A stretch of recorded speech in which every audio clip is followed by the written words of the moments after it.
Welcome to another In Wheel Time podcast, a 30-minute mini version of the In Wheel Time car show that airs live every Saturday morning, 8 to 11 a.m. Central. It's the In Wheel Time car talk show. Just ahead, we talk with the king of cars. Yep. Both on the track and on the sales lot, Jerry Emmons. Conrad will have This Week in Auto History if we can get a hold of him out on the West Coast. He's probably surfing this morning. Yeah, I think he is.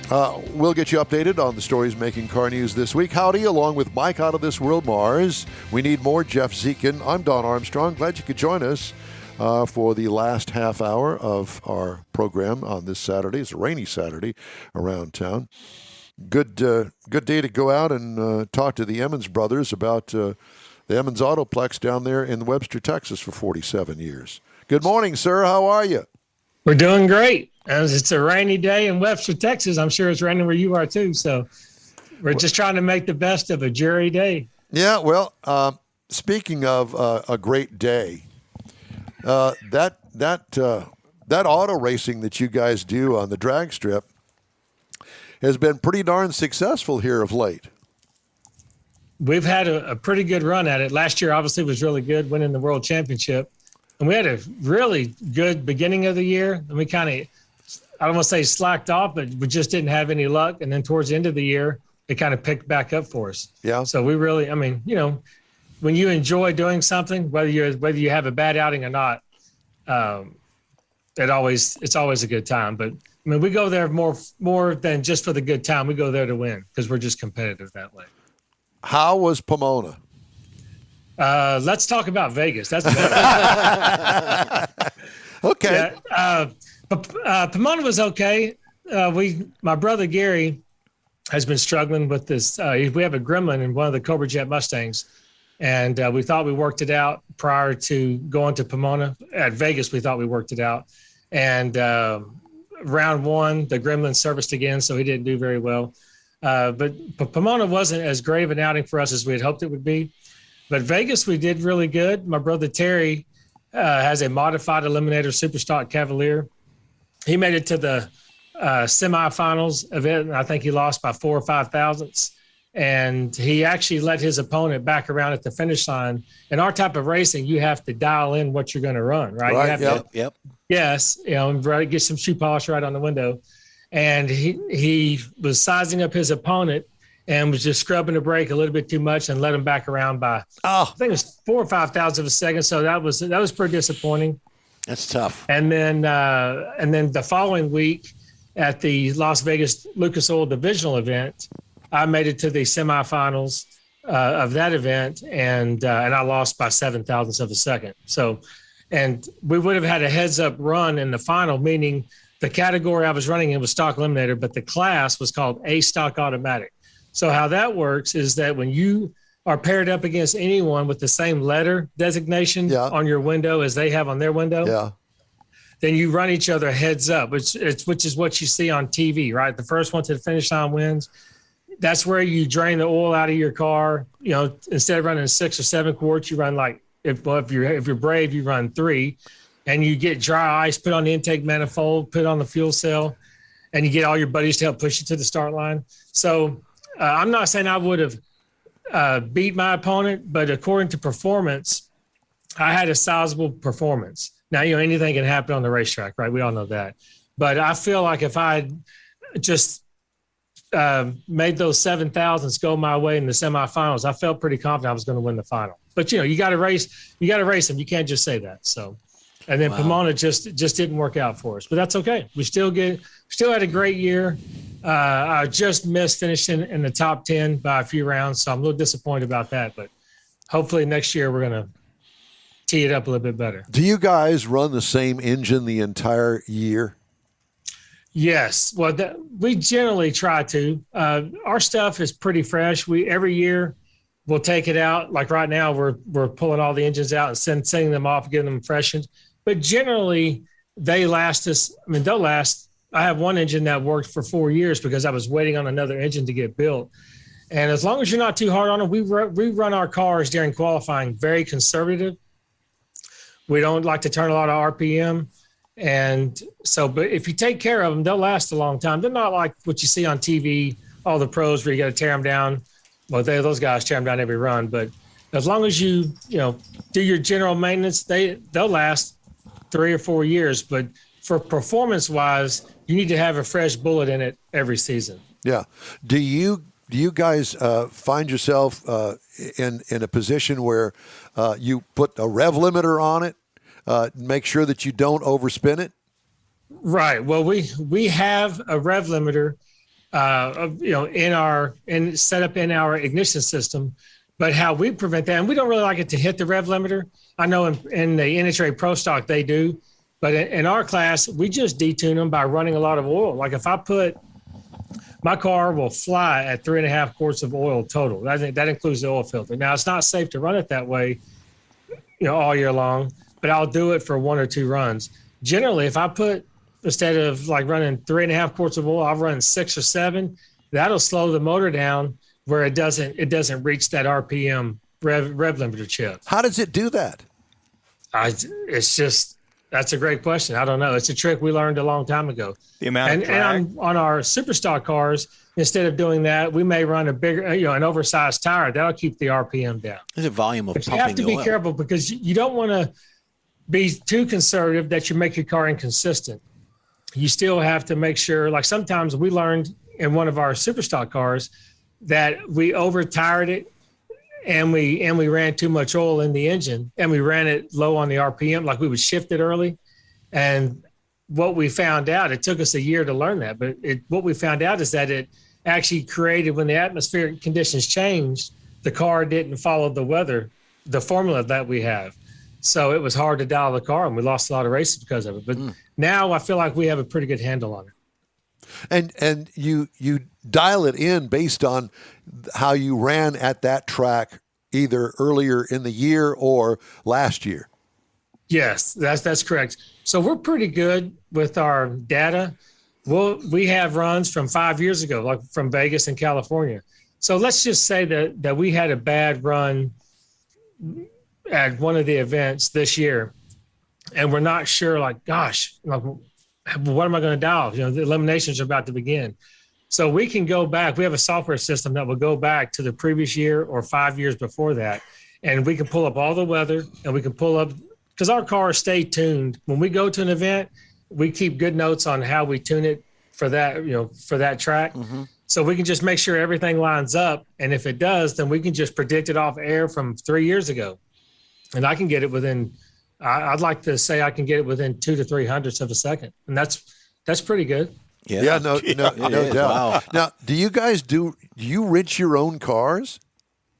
I'm sorry? Do you wrench your own cars?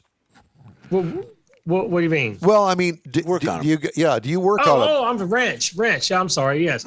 Yeah, we do. We have a gentleman that helps us from time to time, but we generally do all the work ourselves. We try to do everything before we get to the event. We obviously work on them in our shop in Pasadena. Yeah.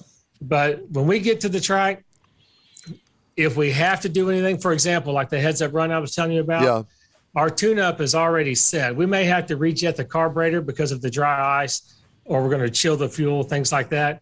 But that's a pretty simple thing to do, and we can do that. But yes, we do all the work ourselves. Now, when it comes to rebuilding an engine, no, we send that off and let the professionals take care of that. Are you able to keep your clutch the entire year?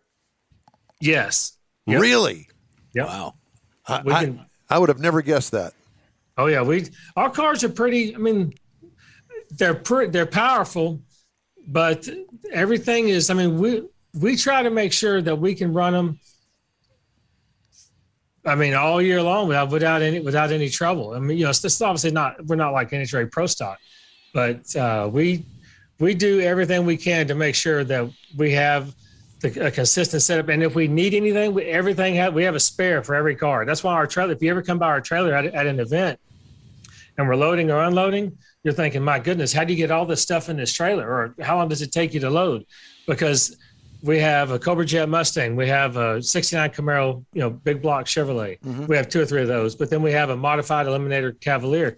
So each of those take different transmissions, different carburetors, different ignitions. Well, I take back. The ignitions are the same.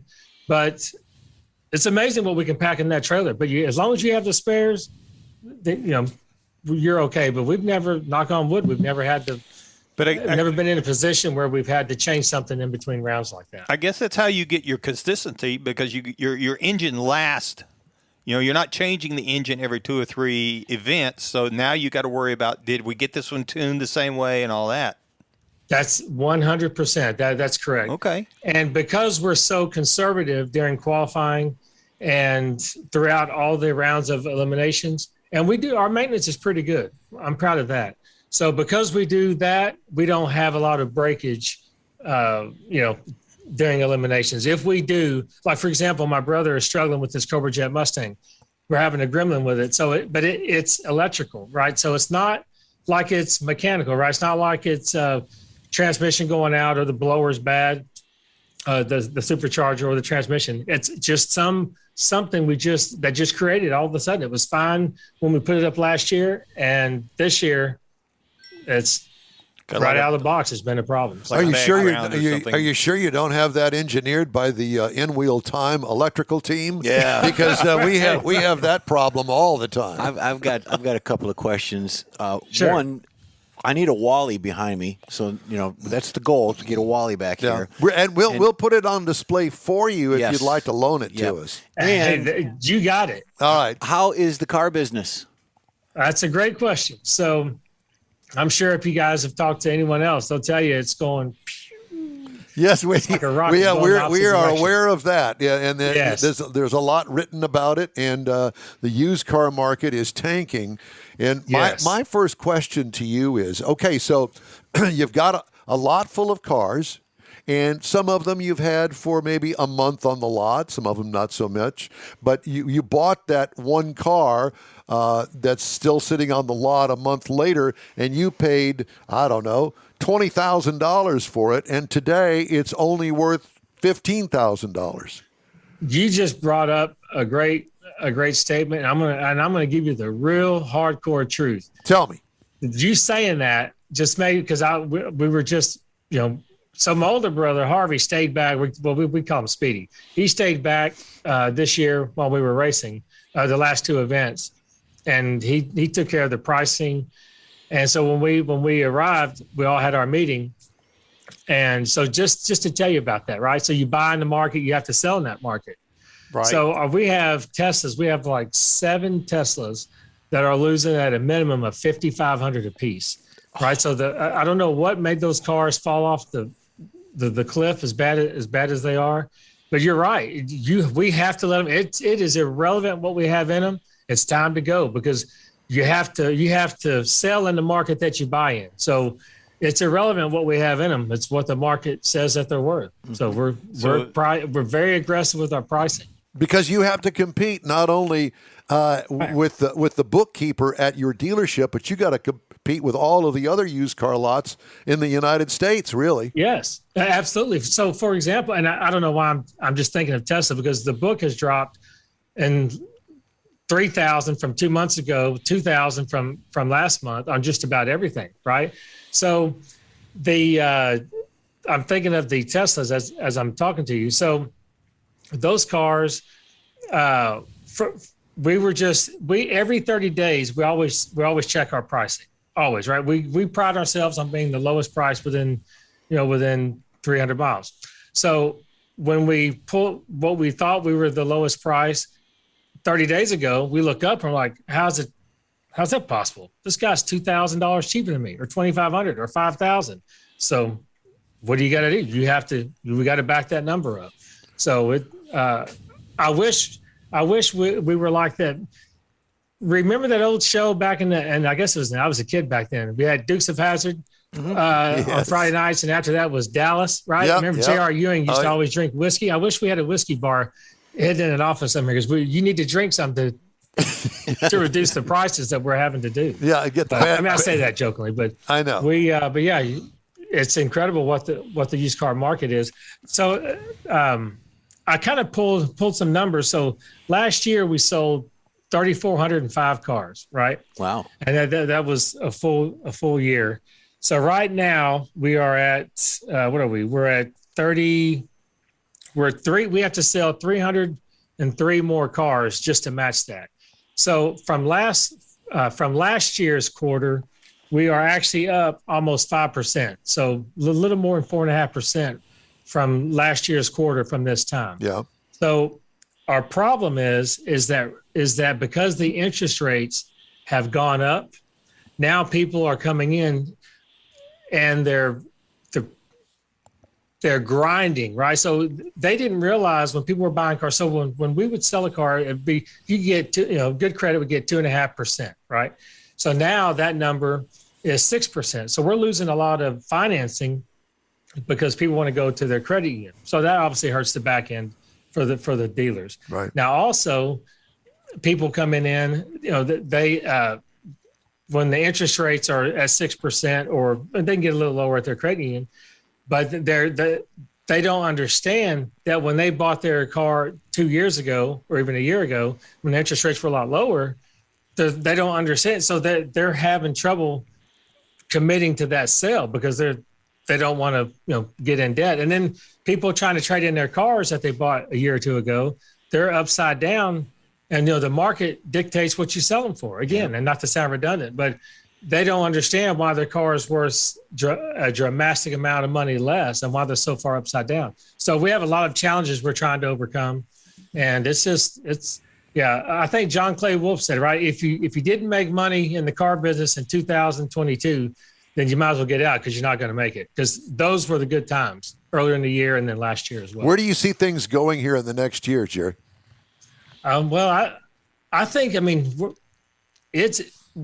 it's falling at a rapid pace. I don't think, it can't get any worse. I think probably in March, I think we're going to we'll be leveled off, and I think people are going to start buying again, and people are going to they're going to understand that things cost what they cost, and then car sales will kind of just drift along and actually pick back up.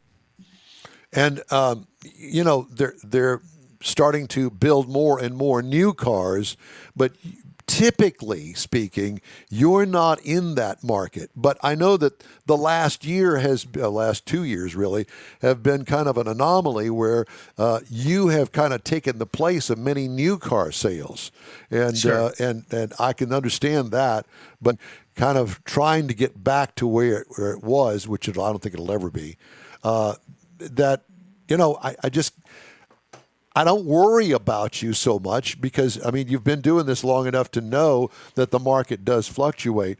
But I would imagine that the used car market has now expanded to the point where it's not sustainable at the number that you have been selling the past couple of years.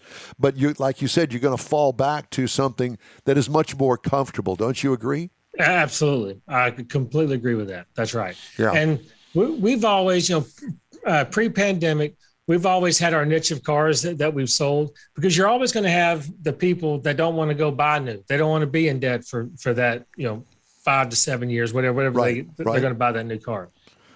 You're always going to have someone that wants $25,000 car because that's what they can afford. That's what they're going to budget for. So I think as long as we stick to what we know, we're not worried. It's obviously with the inventory that we have, we just have to right that ship. We just got to get rid of what we have and buy in the new market. And I think, as the months go along, we're going to be okay. But we're going to stick to what we know. And I've said this before on previous shows. We sell that $25,000 car and back sells great. But it's hard to find that, right? It's hard to find it. We just sold a 2007 Toyota Sienna van, loaded up. It had 89,000 miles, close to 100,000 miles, but it was clean, well kept. It was a trade-in, and it didn't stay on the lot. I think it sold in 3 days, and it sold for a little bit more than the retail book value. But the price point was so attractive. You're always going to have that buyer. You're always going to have that buyer that has $12,000 to $15,000 in cash that wants to buy that rather than go buy, a 5-year payment to a brand new van. Right. You're always going to have that. Well, if that was maintained, as you said, very well over the 89,000 miles, it's still got a good 70,000 miles left in it. Yeah, that's a steal. Oh, absolutely. Yeah. And David Ainsley's got one of those from Jerry. Yep, Absolutely. that's right. Oh yeah, that's right. Yeah. It's always great to talk to you. And I guess you're home for a while because drag racing doesn't start till in February. That's right. For us, it starts late February for our first Lucas Oil divisional race. Now, we're still waiting to hear back from our sponsor, Lucas Oil Products. They've done a lot of cutbacks with their sponsorship program. So we generally know around December the 15th if we're connected with them again for another season. So we're crossing our fingers for that. I just wanted to make a note. How about Stan Holt? I don't know if you guys have talked to him with Lupe Tortilla. He made it down to the final 8 cars in Pomona, California. 8 cars. So that's pretty impressive. Stan was having a really good time. Mm-hmm. They did a really good job in Vegas at the Las Vegas National event. The gentleman that helps him, J. Rod Grenier. Yep. He's like the right-hand man, helps him work on all the cars. And he was the runner-up in the competition eliminator and drove a really good race. I mean, he just can't be mad. He did a great job. Just came up, I think, 11 thousandths short in the final. But what was really cool is that the gentleman that he ran was a guy by the name of Jeff Taylor. He's been doing it for a long time. And doing so, by losing to Jeff Taylor, that gave him his 50th national event win, which is a pretty impressive feat in the NHRA Sportsman drag racing world. So that was kind of cool. Wow. But Lupe Tortilla had a great season, man. Sheila was driving really good. She needed just a little bit of luck. But Stan getting down to 8 cars in Pomona, we were really happy to see that. And I like the name of her car, too, Chick with a Stick. That's it. Oh, yeah. Yeah. So what are you going to do with all this time on your hands till February? We have a lot of work to get done. We have 2 cars, the 6.9 Camaros that have the roll bar, it has a 6-point roll bar in it. We're going to put a roll cage in it because if you go into 9s, which our cars are capable of doing it, but we have it detuned so they don't do that. So if you go into 9s, you have to get a cage put in it. Well, my nephew driving one of the Camaros had a heads-up run like we were just talking about earlier, and to win the round, he had to go, I think he went like 980 something. Wow. And the NHRA came over and wanted to, because they're very strict on the rules. They wanted to look at the certification on the roll cage, and they opened the door and said, it's not a roll cage, this is a roll bar. So it took about an hour and a half for them to say, okay, we're going to let you slide this one time, but not again. Yeah, so don't come back. Yeah. Don't come back. So anyway, so we're getting 2 cars. We're going to put some roll cages in 2 of the cars. We're pulling motors out of 3 of them, and just do a lot of general maintenance. But trust me, that time gets eaten away pretty quick. So yeah, I'm sure we'll be loading up the last car the day before the event. Jerry, it's a pleasure to talk to you, man. Happy Thanksgiving. Thanks so much for joining us today. Let's be in touch before you hit the road again in February. Let's do it. And happy Thanksgiving to you guys. And I got a Wally coming for you. So you got it. All right. You got it, brother. Thanks again. We appreciate you. Jerry Emmons with Emmons Autoplex down in Webster, right off of I-45. Great racing family. Yeah. Absolutely. Great guys. Love to talk to them. A couple of recalls I wanted to mention to you. Ford Motor Company recalling 500,000 F-150 pickups globally because the front windshield wiper motor may stop working on 21 and 22 model years. And those vehicles built at its Dearborn, Michigan truck plant are excluded from the recall because they were built with a different wiper motor design. The front wiper is supplied by Trico Competentes in Mexico. They are roll your R's a little bit. The fixed issue, the dealers will replace the faulty wiper motor with a new motor manufactured on or after August 1st. And I know that you're counting the days down. I am. I have another recall to tell you about if I can get the page turned. Mercedes? It's not Mercedes this time. It's a Tesla. 30,000 Model X's. Being recalled over an issue that might cause the front passenger airbag to deploy incorrectly. It's not good. Calibration of a restraint control module or a set of sensors might cause the front passenger airbag to deploy incorrectly during some low-speed crashes. The problem is going to be fixed through an over-the-air software update, according to the company. And, always go to safercar.gov to see if your car is in the recall. I have one bad dealer report to tell you about. FTC, the Federal Trade Commission, sending payments totaling more than $9.8 million to consumers who were harmed by Illinois-based Napleton Auto Group's junk fees and discriminatory practices. Sending out 66,355 checks, averaging $147 each. According to the joint complaint, 8 of the company's dealerships illegally tacked on junk fees for unwanted add-on products, such as payment insurance and paint protection, costing consumers hundreds or even thousands of dollars. The complaint also alleged that Napleton discriminated against black consumers by charging them more for add-ons and financing. Way to go. Yep. Are you kidding me? No. In this day and age, don't buy a car from them, huh? Let's see. One other. AAA estimates the average vehicle owner will spend 9.68 cents per mile, or $1,452 over the course of a 15,000-mile year on maintenance and repairs for a new vehicle. Obviously, a used vehicle would be much more. But that was kind of surprising to me. Cost That's effective. pretty much 10 cents a mile. Yeah, it's pretty cost That's a lot. effective, Yeah. So, at any rate. All right, we're going to take a quick break, and we'll be right back to finish up today's show after these brief messages. Listen closely. Starting to work on your Christmas calendar? Be sure to add the next Tailpipes and Tacos Cruise-In Saturday, December 17th.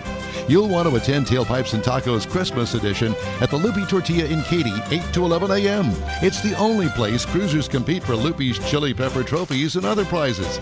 There's no charge to enter your vehicle for Best Hot Rod, Best Classic, or Best Modern Classic.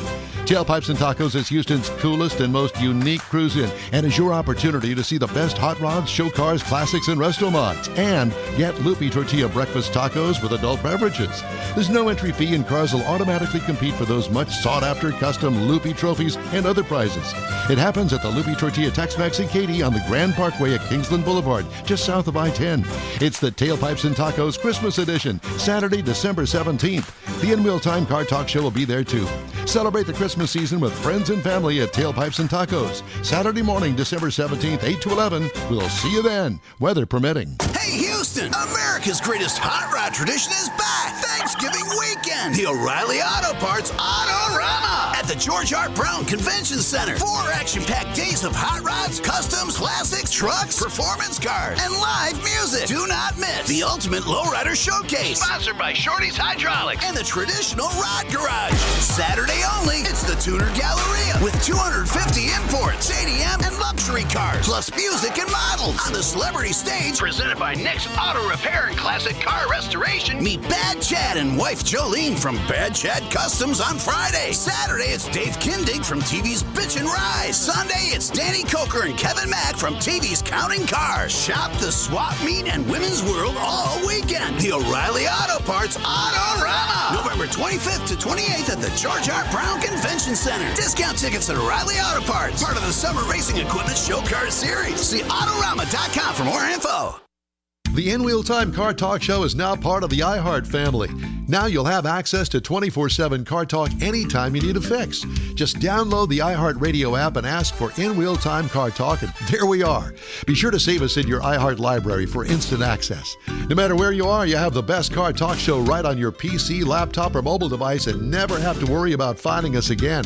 Of course, you can always get access to our video and audio streams via InWheelTime.com and your favorite podcast channel, and all of this is free to you. From the iHeart Radio app, you'll not only hear our Saturday morning live show, but the best shows of the past, updated weekly. Never miss a minute of up-to-date new car reviews, pre-owned reviews, Conrad's Car Clinic, informative interviews, automotive news, and the most fun car talk show on the planet. Just download the iHeart Radio app, search for In Wheel Time Car Talk, save it to your library, and with a tap of the icon, you'll be in touch with your favorite Car Talk team. In Wheel Time Car Talk, streaming now on iHeart.com/In Wheel Time Car Talk.